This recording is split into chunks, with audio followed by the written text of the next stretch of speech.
So the Las Vegas Aces just won their third championship in 4 years. A'ja Wilson just became the first player ever to win 4 MVPs, and she's only 29. But here's the thing, and this is why I wanted to make this video. Her story is actually way crazier than just championships and awards. Let me explain. Here's what's wild about A'ja Wilson. She's been good for so long that people are actually bored of her dominance. Think about that for a second.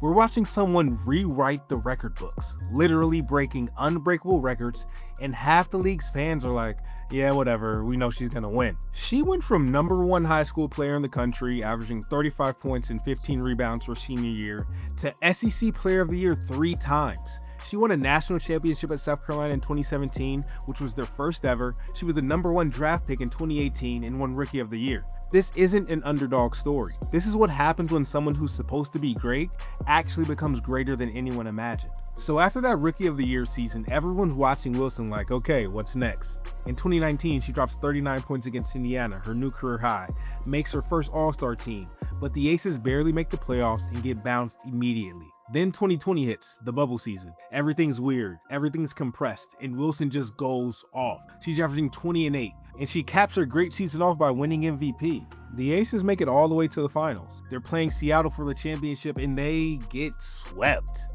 3 games, 3 losses, season over. That final sweep changed everything for Wilson. You can literally see it in how she plays after that. She's not just trying to be great anymore, she's trying to be unstoppable. 2021 is a building year. They're getting better, but not quite there. But 2022, man, 2022 is when Wilson becomes a different animal. She wins MVP again. She also wins Defensive Player of the Year, only the second player ever to win both in the same season. Think about that. She's literally the best offensive player and the best defensive player at the same time. The Aces storm through the playoffs. Finals against Connecticut. Game 4. Chelsea Gray hits the dagger and Wilson finally gets her championship. 5 years into her career, she finally shuts everyone up who said she couldn't win the big one. But here's the thing. That championship didn't satisfy her. It just made her hungrier. 2023 starts with the Aces as heavy favorites. Wilson's averaging 23 points, 10 rebounds, 2 blocks. The Aces win 34 games, one of the best regular seasons ever. So the season ends, everyone's waiting for the MVP announcement, and we all know Wilson's getting it, right? Wrong. They announced the winner, Breanna Stewart. Wilson doesn't even finish second. She finishes third, behind Stewart and Alyssa Thomas. But here's the part that really pissed her off. Someone actually put Wilson 4th on their ballot. Like, how do you watch the best player on the best team who just won MVP and Defensive Player of the Year the season before and rank her 4th? But watch what happens next. Wilson takes all that anger and channels it straight into the playoffs. She's averaging 24 and 12 in the finals against New York. It's game 4 and 2 of the Aces starters, Chelsea Gray and Kaya Stokes, are injured. But it doesn't matter. A'ja Wilson drops 24 and 16, wins finals MVP for the first time in her career, and the Aces go back to back. And in her finals MVP speech, she doesn't even mention the regular season MVP snub. She's already moved on. But everybody else, we all knew she got robbed. That disrespect was about to fuel the greatest season in WNBA history. So 2024 Wilson does something no one's ever seen before. 26.9 points per game. That's a WNBA record that might stand forever. She becomes the first player to hit 1,000 points in a season. She's also grabbing 12 rebounds and blocking 2.6 shots a game. The highlights are ridiculous. She drops 53 on Atlanta in August. That ties the all-time WNBA record. Has back-to-back 40-point games. There's this one game where she puts up 20 points and 25 rebounds, which hadn't been done in 15 years. The MVP voting comes out and it's not even a conversation. Unanimous. Every single voter put her first. That's only happened one time before, Cynthia Cooper back in 1997 when the league first started. So the Aces are rolling into the playoffs. They're gonna three-peat. Wilson's about to get her 3rd straight ring, right? Nah, the Liberty beat them in the semifinals. Wilson has to sit at home and watch New York win the championship, the same team she beat the year before. That had to hurt. So 2025 starts and everyone's expecting the Aces to come back angry. They just lost their chance at a three-peat. Wilson just had the best season ever. They should be destroying teams. Instead, they're 14 and 14 by the end of July. That's 500 basketball. That's mediocre for them. The team looks broken, no chemistry, no energy. They're losing to teams they should be beating by 20. Then comes August 2nd. Minnesota rolls into Vegas for a nationally televised game on ABC.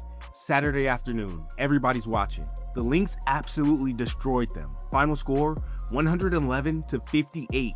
53 points. That's not a loss, that's humiliation. The Aces shot 34% from the field. They let Minnesota shoot 63% from three. 63%. The Lynx made 13 out of 14 threes in the first half. It was like watching a high school team play against pros, except the Aces were supposed to be the pros. That night, Wilson sent a text to the team group chat. We don't know exactly what she said, but Jackie Young later told reporters that when A'ja Wilson sends something like that, everybody listens. Everybody respects her. Next game, they beat Golden State by 24. Then they beat the Storm, then the Sun, then everybody else. 16 straight wins to end the regular season. Not a single loss after that Minnesota disaster. During that streak, Wilson's putting up 26 and 12 every night. September 21st, the MVP gets announced. Wilson wins her 4th MVP. No one else has more than 3 in WNBA history. She gets 51 out of 72 first place votes. Cool, another regular season award. But success in the playoffs is what matters. First round against Seattle, the Storm have been playing well, they've got talent, maybe they can steal a game or two. Nope, Aces sweep them in 3. Semifinals against Indiana, now this gets interesting. The Fever push it to 5 games. Game 5 goes to overtime.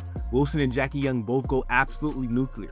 35 for Wilson, 32 for Young. This is the first time in WNBA history that 2 teammates both dropped 30 points in a playoff game. They survive, barely. Now it's the finals, the Phoenix Mercury. And look, the Mercury aren't some scrub team. They just beat the defending champion Liberty. They knocked out the 1-seed Lynx. They have Alyssa Thomas doing everything. Satu Savali's been on fire. Kalia Cooper can get you 30 any night. This isn't gonna be easy. Game 1 in Vegas. Wilson has a quiet night by her standards. 21 points, 10 rebounds. But that's the beauty of this Aces team. Dana Evans comes off the bench and drops 21. Jewel Lloyd adds 18. When your stars struggle, your role players step up. Aces win 89-86. Game 2, Jackie Young decides she's had enough of the series lasting long. She scores 21 points in the third quarter alone. Not the game, just the third quarter. That's a finals record and may never be broken. Wilson adds 28, and together they score 60 points. It's not even competitive. The Aces win 91-78. Game 3 in Phoenix. This is where it gets wild. The Aces are up 17 going into the fourth quarter. The series is basically over, right? Wrong. Phoenix goes on an absolute tear. Kalia Cooper scores 11 straight. DeWanna Bonner hits a 3 to tie it at 86. Then she hits 2 free throws. Becky Hammond's instructions are simple. Get the ball to A'ja and get out of the way. Wilson catches it on the left block. DeWanna Bonner's in front of her. Alyssa Thomas is lurking. She takes one dribble left, spins back middle, fades away. The shot bounces on the rim, goes up, comes back down, goes in. 0.3 seconds left. The game is over. A'ja Wilson finishes with 34 points and Phoenix is crushed. Then there's game 4. Phoenix doesn't have Sabali. She got concussed in game 3. They're done and they know it. Wilson makes sure there's no miracle comeback. 31 points, 9 rebounds. Every time Phoenix makes a little run, she scores. Every time they get hope, she crushes it. Final score, 97-86, sweep complete. Wilson averages 28.5 points, 11.8 rebounds, and 2 blocks for the series. She wins her 2nd finals MVP. Alright, let's talk about what we just witnessed. A'ja Wilson just became the first player ever to win 4 MVPs. She dropped 114 points in a final sweep. She went from a 53-point loss, the worst in franchise history, to a championship in 2 months. She now has 4 MVPs, only player ever, 3 championships in 4 years, 2 finals MVPs, 3 Defensive Player of the Year awards. She's the first player in WNBA or NBA history to win an MVP, Defensive Player of the Year, and Finals MVP in the same season. She's the fastest to 5,000 career points. She's got 2 Olympic golds, but here's what's actually insane. She's 29 and getting better. Most players peak at 27, 28. Wilson just added a 3-point shot at 29. Just had her best leadership moment after the worst loss ever. Just hit the biggest shot of her career with 0.3 seconds left. Every setback makes her stronger. Got disrespected at MVP voting, came back with the greatest season ever. Failed to three-peat, came back and swept the finals. The impossible has become inevitable. So look, I'm not gonna tell you she's the GOAT, but I will tell you this, we're watching something we've never seen before, and she's not even 30 yet. Let me know what y'all think. Peace out.